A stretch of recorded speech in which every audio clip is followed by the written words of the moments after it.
First of all, I want to begin the presentation following on from where Suti ended.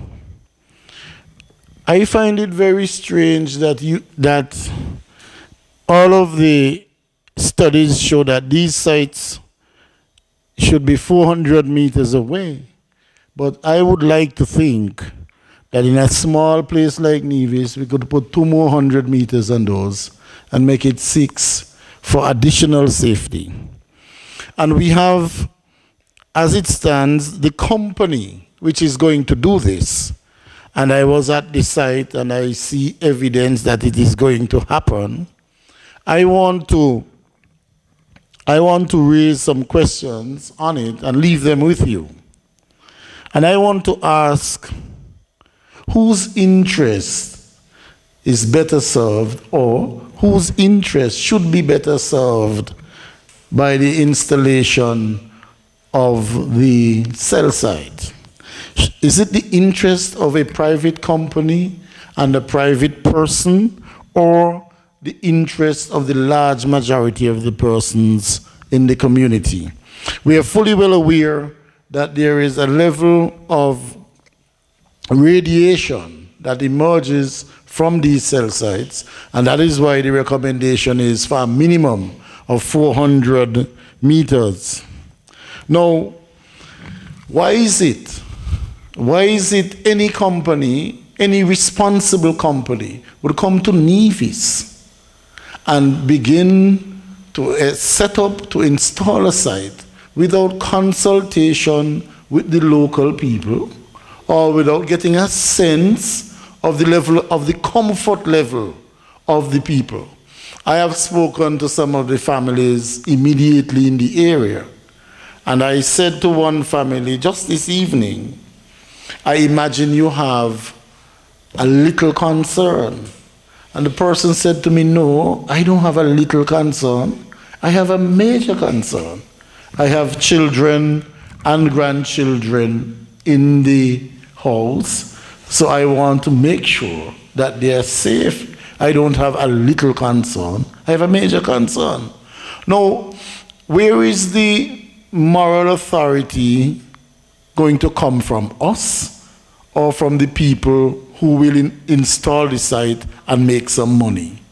And when we make money, let us assume they put down the sites. Clearly, private company putting down the site is going to make money.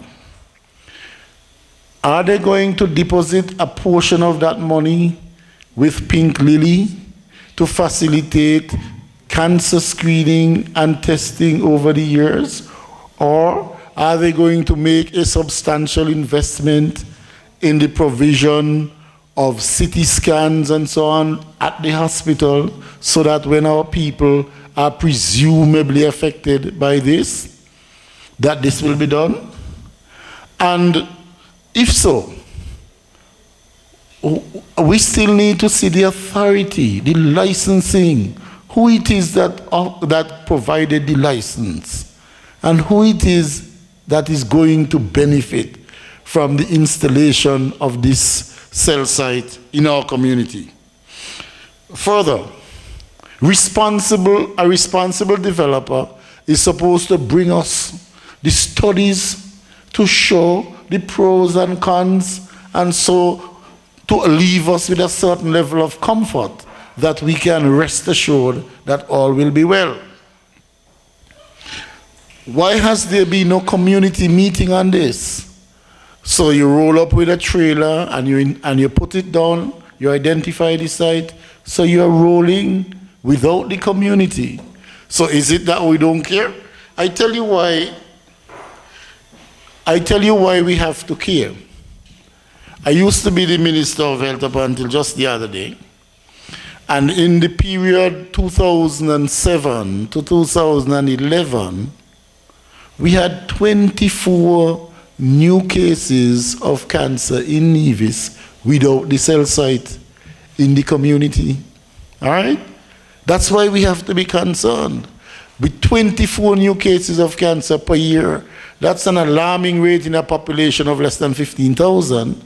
And while we were in government, we had advanced discussions with the National Institute of Health in Bethesda, in Maryland, with the University of the West Indies to conduct some research in Nevis with federal US government money to find out what is it that is causing this cancer. Is it biology or is it the environment? So we haven't reached there yet, and now we have a site to pour with the possible letting off of these radiation to affect us. Now, the economics versus the healthcare costs. Who has done this?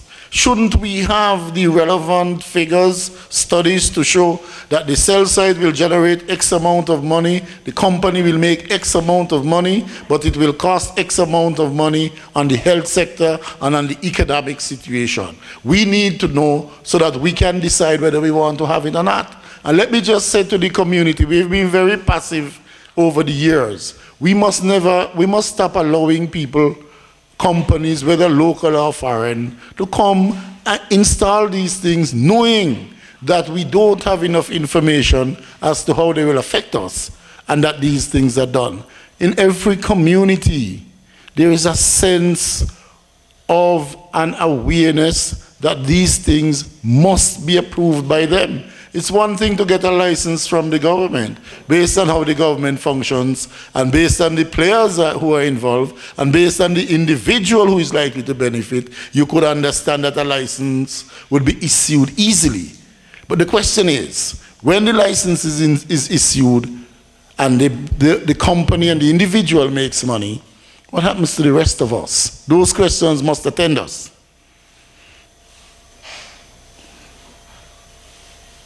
Who will monitor the radiation levels? Who will do it? Which company will do it? Have they told us? And which company? And has the company monitored any in the past? And where are the reports that they have done? And this is a question we have to ask. Are the professional people going to be honest enough to tell us what the radiation levels are? Or are they going to be paid off by people in the government and elsewhere to say that things are okay?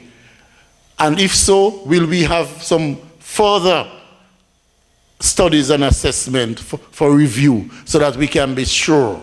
It looks to me now in Nevis, following on from the court case, that I really have great difficulty with professional people. They are not going to tell us the truth easily. And so I will have my own very, very, very, very deep suspicions if somebody was to come and prepare a report and tell me that a cell site smack in the village of Coal Hill is going to have no adverse effect on the people in the community. I want to drag your memory a little bit. Just to last year, we were putting up an oil storage facility over in Pembroke. There was a loud cacophonous sound against it. Well, what happened now? No noise? Is it okay? No noise from the very people who are opposing it? I am going to submit to you, and I'm sure about that Mr. Parry, Mr. Hector, and I, who were the elected members in the government, would have taken far greater care to make provisions to ensure that the people of Nevis are protected than any private company. Do you agree with me? We would have taken far more care, and we did. But we were told that all sorts of things will happen. Well, what happened? Nothing will happen with this site. Smack in the middle of Coal Hill. So as soon as you put on your pot, you look out, and your banana tree, everything, right in the middle of the community. Come on. Something is wrong. Some level of hypocrisy is going on in Nevis. And we said to you that these questions have to be addressed. These questions must be addressed before the next nail is put up there in Coal Hill. And it doesn't matter that it's private land. It doesn't matter that it's a private company. It will affect the public. And so the questions I have raised, I want to leave them with you, not in the back of your heads. Keep them in the front of your heads. Because I am told, and you can very much expect it, people will be paid in the community to say, man, it's all right. People will be paid to say that it is all right if the radiation levels are high enough to affect me. People will be paid to say it's all right. So, I leave those questions with you and turn very quickly to say that we are here as members of the Nevis Reformation Party. We are having an election coming up, and we are here to endorse the candidacy of E. Roberto Hector for the upcoming elections. That is not to be lost. We are here because we have seen a revolution under his watch in housing and in agriculture. And you know, I have said repeatedly, if you can dance a yard, you can dance abroad. If you can function in Nevis, in Charlestown, you can function in Bastia. It is those of us who have worked well in Charlestown must find our way to Bastia. I am saying to you that Mr. Hector has worked well in Charlestown. He must be on his way to Bastia post-haste. We are mindful that the situation in the country leaves us very little alternative but to continue to advance the cause for justice, to advance the cause for ending victimization of poor people. And we are here to remind the people of Nevis that Mr. Amri meant it, and he's serious about it when he refers to Nevis black people as hangers-on. And I want also to tell you, he has been hanging on white priests and the government for years. And it is our responsibility next election to get rid of that hanger-on. Thank you very much.